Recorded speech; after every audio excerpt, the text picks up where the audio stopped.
this is Ankita Agarwal. I am teaching you the mathematics portion of JK SSB Finance Account Assistant. तो आज के पहले हमने एक टॉपिक कंप्लीट कर लिया है which is matrices.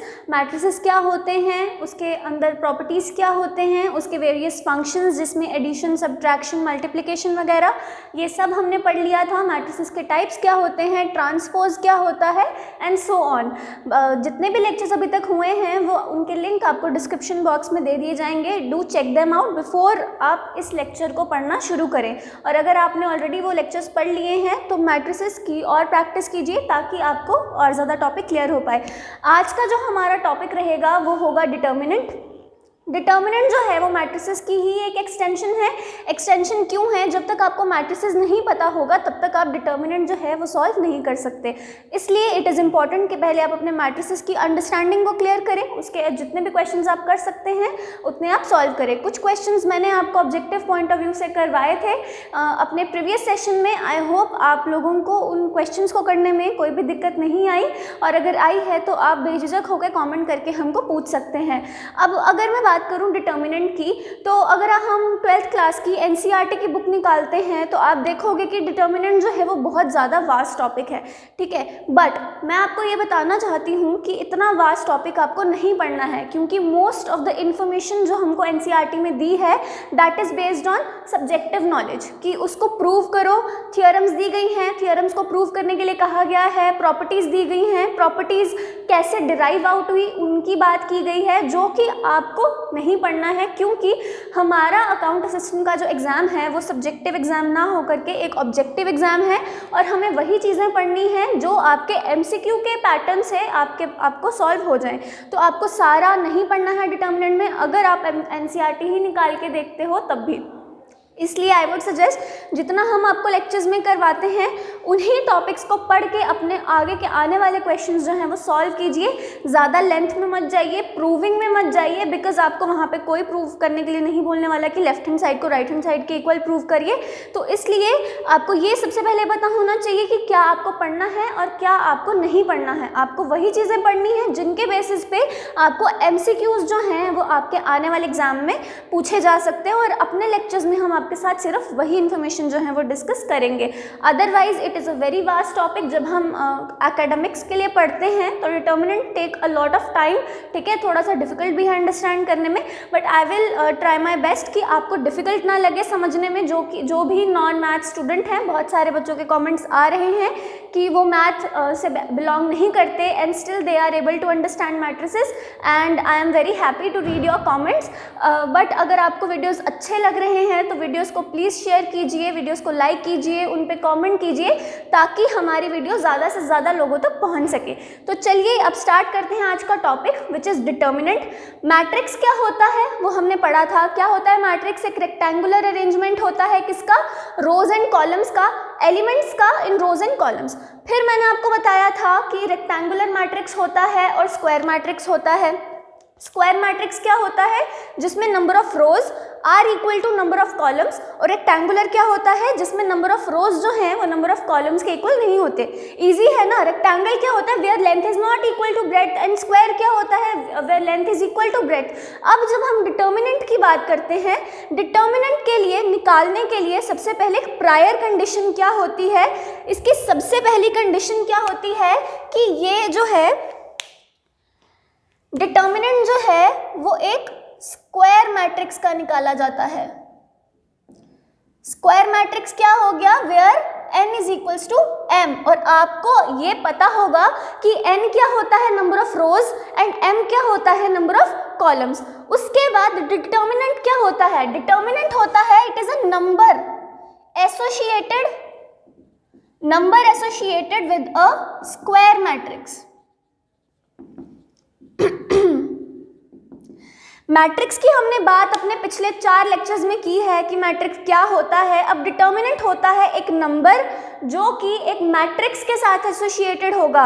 जितने भी हमने अपने पुराने लेक्चर्स में स्क्वायर मैट्रिक्स देखे, जितने भी हमने एग्जांपल्स किए, हर स्क्वायर मैट्रिक्स के साथ एक नंबर एसोसिएटेड होता है, उस नंबर को बोलते हैं डिटर्मिनेंट। नंबर नहीं बोलना, चाहे आप वैल्यू बोलो कि उस मैट्रिक्स की वैल्यू क्या है। डिटर्मिनेंट में पढ़ने वाली बात यह है कि डिटर्मिनेंट को निकाला कैसे जाता है। सबसे पहले मैंने आपको बोला कि एक स्क्वायर मैट्रिक्स होना इंपॉर्टेंट है। स्क्वायर मैट्रिक्स का मतलब है कि n जो है वो m के इक्वल होना चाहिए, which means number of rows should be equal to number of columns. एक मैट्रिक्स को हम किस तरह डिफाइन करते हैं? एक मैट्रिक्स को हम डिफाइन करते थे इस तरह, ऐसे ही करते थे ना। ये क्या है? ये है नंबर ऑफ एलिमेंट्स। Aij क्या होता है? Aij एक रिप्रेजेंटेशन होती है मैट्रिक्स के एलिमेंट की। एलिमेंट या एंट्रीज वो मैंने आपको बताया था क्या होती हैं। Ij का मतलब क्या होता है कि जब I1 है, I मतलब रो, जिस रो का वो एलिमेंट है, और J मतलब जिस कॉलम का वो एलिमेंट है। जब मैं अपना पहला एलिमेंट लिखूंगी जहाँ पे रो फर्स्ट होगी और कॉलम भी 1 होगा, वहाँ पे मैं लिखती हूँ A11, फिर इसके नेक्स्ट एलिमेंट आता है A12, फिर इसके नेक्स्ट एलिमेंट आता है A13, यहाँ पे फर्स्ट एलिमेंट आता है A21, ये होता है A22 और ये होता है A23। फिर इसकी बात की जाए तो A31, A32, A33। इस तरह मैं एक जनरल मैट्रिक्स जो है उसको रिप्रेजेंट करती हूँ। यहाँ पे नंबर ऑफ रोज और नंबर ऑफ कॉलम्स कितने हैं?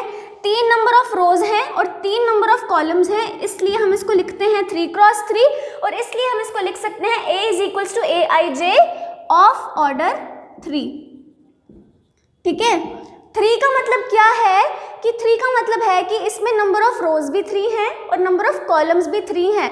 तो डिटर्मिनेंट किस तरह निकाला जाता है? होता क्या है? It is a number associated with the square matrix. और स्क्वायर मैट्रिक्स कैसा? जहाँ पे A जो है वो एक स्क्वायर मैट्रिक्स है and it is equals to matrix of Aij, जहाँ पे ये क्या कहलाता है? Element of matrix. Element of matrix. और इसके अगर मैं इसको एक्सपैंड करूँ एक 3 क्रॉस 3 मैट्रिक्स में, तो जो एलिमेंट्स बनेंगे वो इस तरह बनेंगे। ठीक है, अब डिटर्मिनेंट को किस तरह रिप्रेजेंट किया जाता है? It is represented by this mod of A। mod आपको याद होगा, आपने छोटी क्लासेस में थोड़ा बहुत मैथ तो हम सब ने पढ़ा होता है। mod क्या होता था? जब हम किसी वैल्यू के आगे mod लगा देते थे तो वो हमें हमेशा पॉजिटिव नंबर देता था और नेगेटिव नंबर कभी नहीं देता था, है ना। mod of -2 is equals to 2। Mod का काम क्या होता था? किसी भी नेगेटिव नंबर को पॉजिटिव कर देना, और अगर वो एक पॉजिटिव नंबर है तो वो पॉजिटिव ही रहेगा। तो डिटर्मिनेंट को किस तरह रिप्रेजेंट किया जाता है? इस तरह, बट इसको मॉड ऑफ ए नहीं पढ़ा जाता, इसको क्या पढ़ा जाता है? दिस डिटर्मिनेंट ऑफ ए। अभी तक हमने देखा ए ट्रांसपोज को इस तरह लिखते थे या इस तरह लिखते थे, और अब हमने देखा कि डिटर्मिनेंट ऑफ ए को हम किस तरह लिखते हैं? इस तरह लिखते हैं। ठीक है, तो यह आ गया हमारा बेसिक। अब डिटर्मिनेंट को निकाला कैसे जाता है? सबसे पहले देखते हैं कि अगर हम कोई मैट्रिक्स 1 ऑर्डर का है, ठीक है, क्या बोला मैंने? Determinant of order, determinant of a square matrix of order 1। अब जब मैंने ऑर्डर 1 बोला तो आप सबको इमेज बन जानी चाहिए कि इसमें एलिमेंट कितने होंगे। ऑर्डर 1 का मतलब है नंबर ऑफ रोज भी 1 होने चाहिए और नंबर ऑफ कॉलम्स भी 1 होने चाहिए। तो अगर मैं एक मैट्रिक्स लिख दूं इस तरह, तो क्या is this a matrix of order 1? जी बिल्कुल, बिकॉज यहाँ पे नंबर ऑफ रोज कितने हैं? 1। नंबर ऑफ कॉलम्स कितने हैं? 1। तो इसका ऑर्डर क्या हो गया? 1। ठीक है, जब ये मैट्रिक्स आया तो इसका जो डिटर्मिनेंट होगा वो क्या होगा? जो एलिमेंट इस मैट्रिक्स के अंदर है वही इसका आंसर होगा। समझ रहे हो मैंने आपको क्या कहा? जब अभी तक हमने ऐसा कोई मैट्रिक्स नहीं देखा ना, because this is very simple, इसमें कुछ भी पढ़ने वाला नहीं है। मैंने आपको कहा जब एक मैट्रिक्स का ऑर्डर क्या होता है? 1 होता है। 1 होने का मतलब क्या है? वहाँ पे नंबर ऑफ रोज भी 1 है, नंबर ऑफ कॉलम्स भी 1 है। और यहाँ पे आपने देखा कि जब मैंने सिर्फ एक 1 लिखा, 1 की जगह 2 लिखूँ, 3 लिखूँ, 4 लिखूँ, 5 लिखूँ, that is not going to matter. x लिखूँ, y लिखूँ, z लिखूँ, उससे कोई फ़र्क नहीं पड़ता, सिर्फ एक एलिमेंट होना चाहिए आपके पूरे मैट्रिक्स में। और जब ये आता है तो हमारा डिटर्मिनेंट किसके इक्वल आता है, जो भी उस मैट्रिक्स के अंदर वैल्यू है वो एलिमेंट है, वही मेरा क्या होता है, डिटर्मिनेंट। अगेन डिटर्मिनेंट क्या होता है, it is a number associated with the matrix. तो इस मैट्रिक्स के साथ कौन सा नंबर एसोसिएटेड है, 1। ठीक है, उसके बाद हम देखते हैं जब एक मैट्रिक्स हो square matrix of order 2। Order 2 होने का मतलब क्या है, ऑर्डर 2 होने का मतलब है उसमें नंबर ऑफ रोज कितने हैं, 2, नंबर ऑफ कॉलम्स कितने हैं, 2। तो फॉर एग्जाम्पल एक मैट्रिक्स है और इसमें कितने एलिमेंट्स हैं, 2, 3, 5, 6। जब मैंने ये मैट्रिक्स लिखा आप लोगों को पता चल जाना चाहिए ये एक स्क्वायर मैट्रिक्स है। क्यों है, क्योंकि यहाँ पे नंबर ऑफ रोज कितने हैं, 2, और नंबर ऑफ कॉलम्स कितने हैं, 2। तो यहाँ पे जब 2 क्रॉस 2 बन गया मतलब ये मैट्रिक्स का ऑर्डर क्या है, 2। ठीक है, अब इसका डिटर्मिनेंट हम कैसे निकालते हैं एक एक करके पढ़ेंगे। पहले पढ़ा एक 1 ऑर्डर के मैट्रिक्स का डिटर्मिनेंट किस तरह निकलता है, फिर पढ़ेंगे ऑर्डर 2 का कैसे निकलता है, और उसके बाद हम पढ़ेंगे ऑर्डर 3 का कैसे निकलता है। जल्दी नहीं करनी है, आराम से पढ़ेंगे ताकि जो एक नॉन मैथ स्टूडेंट है उसको भी ये टॉपिक जो है वो अच्छे से समझ आए। जिस तरह हम अपने एकेडमिक सेशन में पढ़ाते हैं उसी तरह यहाँ पे मैं आपके साथ डिस्कस करूँगी। अब यहाँ पे डिटर्मिनेंट जब निकालना है हमें इसको इसके साथ मल्टीप्लाई करना होता है और इसको इसके साथ मल्टीप्लाई करना होता है। लिखना कैसे है, 2 × 6, पहले इसको मल्टीप्लाई किया, इसको जब मल्टीप्लाई किया आगे क्या करते हैं, माइनस का साइन डालते हैं और इसके बाद इसको किससे मल्टीप्लाई करते हैं, 3 से। ठीक है, जनरल फॉर्म में लिखूं तो अगर मैं इसको इस तरह लिखती हूँ a11, a12, a21 और a22, तो इसका डिटर्मिनेंट क्या होगा, इसको इससे मल्टीप्लाई किया a11, a22 minus a21, a12। ठीक है, वो आ गई मेरी जनरल रिप्रेजेंटेशन। एग्जाम्पल के साथ आपको बताया मैंने, सपोज कर लो ए कोई मैट्रिक्स है 2 क्रॉस 2 ऑर्डर का और उसका डिटर्मिनेंट किस तरह लिखा जाएगा, पहले हमारे मेन डायगोनल के एलिमेंट्स को मल्टीप्लाई किया जाएगा माइनस हमारे जो नॉन डायगोनल के एलिमेंट्स हैं। आपको मैंने बताया था मेन डायगोनल कौन सा होता है, जो लेफ्ट से राइट की तरफ जाए। उसके बाद हमने इसको इससे मल्टीप्लाई किया और उन दोनों के बीच में साइन कौन सा आएगा, माइनस का। आगे सॉल्व करो तो 12 माइनस 15, तो मेरा डिटर्मिनेंट क्या आ गया, -3। ठीक है, अगेन मैंने आपको बोला ये मॉड नहीं है तो इसकी वैल्यू जो है वो माइनस आ सकती है। इसको आपने क्या पढ़ना है, इसको आपने डिटर्मिनेंट ऑफ ए ही पढ़ना है, मॉड ऑफ ए नहीं पढ़ना। ठीक है, आई होप आपको ऑर्डर 2 का डिटर्मिनेंट समझने में कोई भी दिक्कत नहीं आई है, और अगर आपको कोई भी प्रॉब्लम आई है तो you can ask in the comment section और हम अपने नेक्स्ट सेशन में इसको डेफिनेटली रिपीट करेंगे। बट आई विल रेकमेंड कि आप इसको दोबारा देखिए। क्या करना है, ये 2 क्रॉस 2 का हो गया, 2 क्रॉस 2 का मतलब उसमें आपके नंबर ऑफ रोज भी 2 होंगे और नंबर ऑफ कॉलम्स भी 2 होंगे। सबसे पहले हम a11 और a22 को मल्टीप्लाई करेंगे, माइनस ही लगाना है, a21 और a12 को मल्टीप्लाई करेंगे और जो भी आंसर आएगा वो आपका क्या होगा, डिटर्मिनेंट ऑफ a। इसके बाद हम देखते हैं अपना, जब हमारे पास क्या है, स्क्वायर मैट्रिक्स ऑफ ऑर्डर 3। अब ये जो है ये बहुत सारे बच्चों को इसमें डिफ़िकल्टी आई होगी, इसको कैसे सॉल्व करना है, तो इसको भी हम क्या करेंगे कि एग्जाम्पल के माध्यम से देखेंगे। तो मैंने आपको एक सिंपल सा लिख देती हूँ एक मैट्रिक्स। ठीक है, अब ये आपको पता चल गया होगा ये ऑर्डर 3 का क्यों है, क्योंकि इसमें नंबर ऑफ रोज भी 3 हैं और नंबर ऑफ कॉलम्स भी कितने हैं, 3। तो ये आपका आ गया 3 क्रॉस 3। अब इसका डिटर्मिनेंट कैसे निकाला जाता है, सबसे पहले डिटर्मिनेंट को इस तरह लिखा जाता है। इस डिटर्मिनेंट को निकालने के लिए आपको क्या करना है, पहले सपोज कर लो ये आपने रो पकड़ ली, आपने पहले 1 लिखा, सॉरी ऐसे नहीं करना। इस मैट्रिक्स का जब हमने डिटर्मिनेंट निकालना है तो डिटर्मिनेंट निकालने का सबसे पहला तरीका क्या है, आपको एक्सपैंड करना है अलॉन्ग विद द रो। रो का मतलब क्या है, आपको रोज़ मैंने बताया था, जो हॉरिजेंटल अरेंजमेंट होता है वो रोज़ होती हैं और जो वर्टिकल अरेंजमेंट होता है वो कॉलम होती है। एक एक करके रो का एलिमेंट पकड़ेंगे और देखेंगे कैसे होगा। सबसे पहले आपने करना है, जो यहाँ पे एलिमेंट होगा उसको पकड़ना है। इसके आगे इस रो को, इस कॉलम को भूल जाओ और इस रो को भूल जाओ। आपको किसके बीच में डिटर्मिनेंट निकालना है? 5 8 6 9। 5 8 6 9 समझ रहे हो? जब हमारा 2 क्रॉस 2 का मैट्रिक्स था जो हमने किया ना, वही हमने यहाँ पे करना है। 3 क्रॉस 3 का मैट्रिक्स जब होगा, हम सबसे पहले इस रो का एक एलिमेंट पकड़ेंगे। जिस रो से वो एलिमेंट पकड़ा है वो रो छुपा देंगे और वो कॉलम भी छुपा देंगे। पीछे हमारे क्या बचेगा? ये बचेगा 5 8 6 9। फिर हमें क्या करना है? इन 4 एलिमेंट्स का डिटर्मिनेंट निकालना है। ठीक है, ये आ गया मेरा पहला एलिमेंट। उसके बाद ये आ गया मेरा प्लस का। नेक्स्ट जो मेरा एलिमेंट होता है उसके साथ मैं लगाती हूँ माइनस।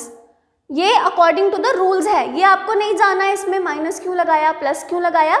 आपको इस चीज़ का ध्यान रखना है, यहाँ पे लिख लो प्लस, यहाँ लिख लो माइनस, यहाँ लिख लो प्लस।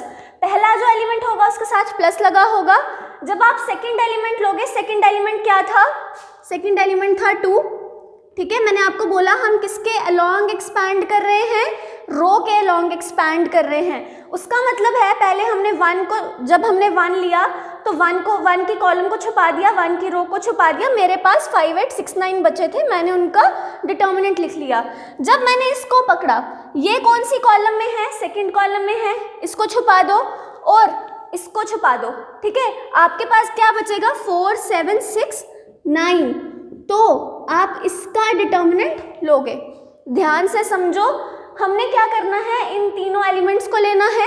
जब हमने पहला एलिमेंट लिया, मैंने इसकी कॉलम छुपा दी, मैंने इसकी रो छुपा दी, पीछे डिटर्मिनेंट बचा इतना। जब मैंने 2 लिया, 2 के साथ मुझे माइनस लगाना है। 2 वाली कॉलम छुपा दी, 2 वाली रो छुपा दी, पीछे बचा 4 7 6 9, मैंने लिख दिया यहाँ पे। तीसरा एलिमेंट जो था 3, ऊपर प्लस लिखा है तो यहाँ आएगा +3। इसके आगे मैं क्या लिखूंगी? ये वाली रो छुपा दी और ये वाली कॉलम छुपा दी, ये वाली रो छुपा दी, पीछे बचा 4 7 5 8 और यही मेरा आएगा यहाँ पे। ठीक है जी, तो ये आ गया मेरा, ये बन गई मेरी पूरी रिप्रेजेंटेशन, जिसका जो मुझे आंसर देगा किसका? डिटर्मिनेंट का। ठीक है, इसका मतलब क्या है? ये उसी प्रकार करना है जिस तरह हमने इसका किया था, 2 क्रॉस 2 मैट्रिक्स का कैसे किया था। यहाँ पे आप 1 से मल्टीप्लाई करोगे, इसको इससे मल्टीप्लाई करोगे, माइनस इसको इससे मल्टीप्लाई करोगे। 5 को 9 से मल्टीप्लाई किया तो 45, माइनस 8 को 6 से किया 48। ठीक है, उसके बाद -2 लिखा, इसको इससे मल्टीप्लाई करेंगे, 9 4 जा 36, माइनस 7 6 जा 42। ठीक है, उसके बाद +3 करेंगे, अगेन इसको इससे मल्टीप्लाई करेंगे, 8 4 जा 32, माइनस 7 5 जा 35। ठीक है, ये आ गया समझ आपको? हमने इसको किस तरह किया? जिस तरह हमने 2 क्रॉस 2 ऑर्डर वाले मैट्रिक्स का किया था, उसी तरह हमने इसका क्या निकाला? डिटर्मिनेंट निकाला। तो क्या आएगा आंसर? 1 को मल्टीप्लाई करो किसी चीज़ से या नहीं करो, उससे कोई फर्क नहीं पड़ता, इतना आपको पता होगा। तो 45 में से 48 माइनस किए तो आया -3। यहाँ पे -2 के साथ मल्टीप्लाई करना है, 36 माइनस 42 तो कितना होता है? -6। उसके बाद +3, 32 माइनस 35 -3। अब जितने भी बच्चे प्रिपेयर कर रहे हैं वो सब ग्रेजुएट्स हैं।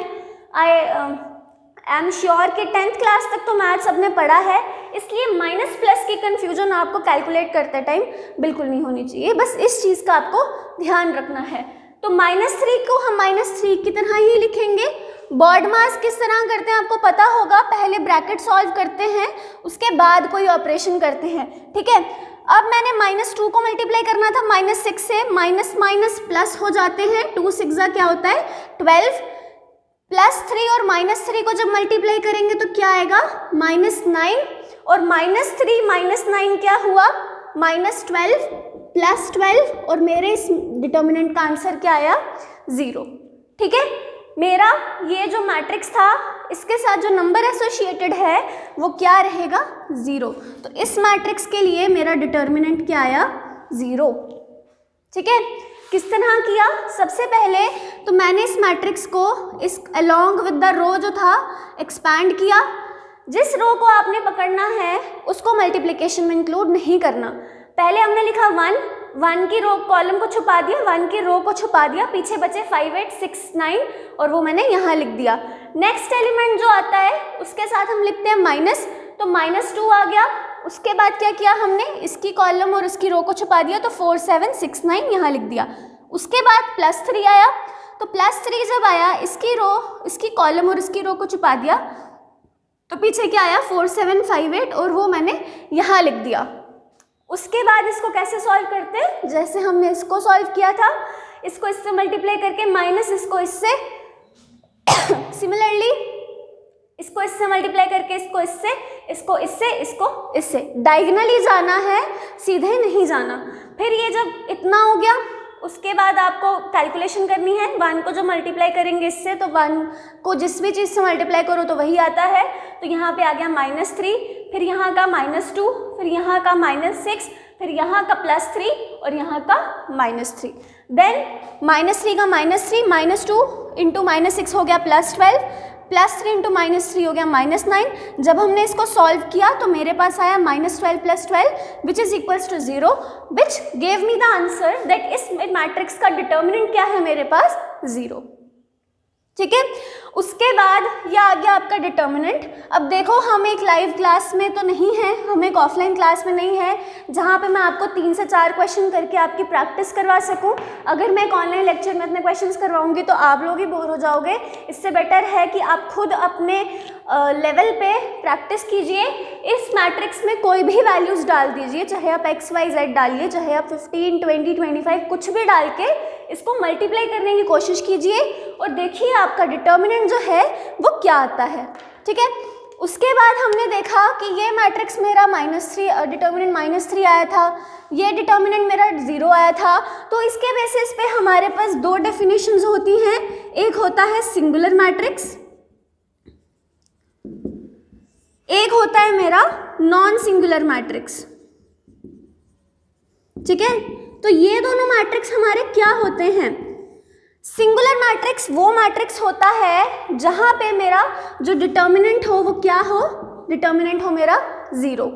ठीक है, जब मेरा डिटर्मिनेंट 0 आता है तो वो मैट्रिक्स मेरा क्या होता है, सिंगुलर मैट्रिक्स। ये आपको एग्जाम में पूछा जा सकता है कि एक सिंगुलर मैट्रिक्स क्या होता है। आपको ऑप्शंस दिए गए होंगे, जहां पे डिटर्मिनेंट 0 हो, जहां पे डिटर्मिनेंट नॉन 0 हो, जहाँ पे मैट्रिक्स रेक्टेंगुलर हो या नन ऑफ दीज। अब मेरे को एक बात बताओ, मैंने बोला determinant is equals to 0। Determinant हम सिर्फ उसी मैट्रिक्स का निकाल सकते हैं जो एक स्क्वायर मैट्रिक्स हो, है ना। इसलिए सिंगुलर मैट्रिक्स जो होगा वो हमेशा क्या होगा, एक स्क्वायर मैट्रिक्स होगा। ठीक है, एक स्क्वायर मैट्रिक्स ही सिंगुलर मैट्रिक्स हो सकता है और वो भी कब होगा, जब उसका डिटर्मिनेंट जो हम निकालेंगे वो क्या होगा, 0 होगा। ऑर्डर से मैटर नहीं करता, 1 क्रॉस 1 है, 2 क्रॉस 2 है या 3 क्रॉस 3 है, कुछ भी हो सकता है, कुछ भी हो सकता है। बस आंसर डिटर्मिनेंट का क्या होना चाहिए, 0 होना चाहिए। उसके बाद जब हम नॉन सिंगुलर मैट्रिक्स की बात करते हैं तो ये जब हमारा डिटर्मिनेंट 0 नहीं होता, 0 के अलावा पॉजिटिव, नेगेटिव, कुछ भी वेरिएबल, कांस्टेंट कुछ भी हो, तो उस केस में वो मेरा क्या कहलाता है, non singular matrix. Again in this case हमारा जो मैट्रिक्स है वो क्या होना चाहिए, स्क्वायर मैट्रिक्स होना चाहिए। ठीक है, इनको रिमार्क्स बना के लिख लेना। और टॉपिक के कंप्लीशन पे अगर आपको पीडीएफ चाहिए होगी तो जब हमारा टॉपिक कंप्लीट हो जाएगा तो उसके बाद ही आपको पीडीएफ प्रोवाइड होगी। तब तक अपने नोट्स खुद बनाइए अगर आपको लेक्चर्स यूजफुल लग रहे हैं तो। ठीक है, तो आज हमने देखा डिटर्मिनेंट क्या होता है, डिटर्मिनेंट निकाला कैसे जाता है, किस तरह निकाला जाता है डिटर्मिनेंट, हमने ये सब पढ़ा। फिर उसके बाद हमने ये देखा कि 1 क्रॉस 1 अगर मैट्रिक्स है तो उसका डिटर्मिनेंट क्या होता है, 2 क्रॉस 2 मैट्रिक्स है तो उसका डिटर्मिनेंट किस तरह निकाला जाता है, और 3 क्रॉस 3 मैट्रिक्स है तो उसका डिटर्मिनेंट हम किस तरह निकालेंगे। आई वुड सजेस्ट आज जाके इस टॉपिक को प्रैक्टिस कीजिए, क्योंकि जब तक आपको डिटर्मिनेंट निकालना नहीं आएगा तब तक आप इसके आने वाले टॉपिक्स को नहीं समझ सकते हो, क्योंकि जो भी इसके आगे टॉपिक्स हैं उसका बेस क्या है, उसका बेस है डिटर्मिनेंट को किस तरह निकालना है। है तो इसको पढ़िए। फिर उसके बाद सिंगुलर मैट्रिक्स क्या होता है और नॉन सिंगुलर मैट्रिक्स क्या होता है, यह आपका एक ऑब्जेक्टिव पॉइंट ऑफ व्यू से इंपॉर्टेंट चीज़ है, इसलिए आप इसको भी रिमार्क की तरह लिख लेना अपने नोट्स में। तो आज के लेक्चर में हम बस इतना ही डिस्कस करेंगे, क्योंकि आगे आने वाले टॉपिक्स के लिए आपको डिटर्मिनेंट सॉल्व करना आना चाहिए अच्छे से। तो बाकी हम पढ़ेंगे अपने नेक्स्ट लेक्चर में। नेक्स्ट लेक्चर में हम प्रॉपर्टीज ऑफ डिटर्मिनेंट्स को डिस्कस करेंगे और फिर उसके बाद उसके आगे के टॉपिक्स। ऑल्सो अगर आपको वीडियोस अच्छी लग रही हैं तो do share with your friends, like कीजिए, कमेंट कीजिए और चैनल को सब्सक्राइब करना ना भूलें। तो thank you so much for watching. आज के लेक्चर में बस इतना ही। All the best.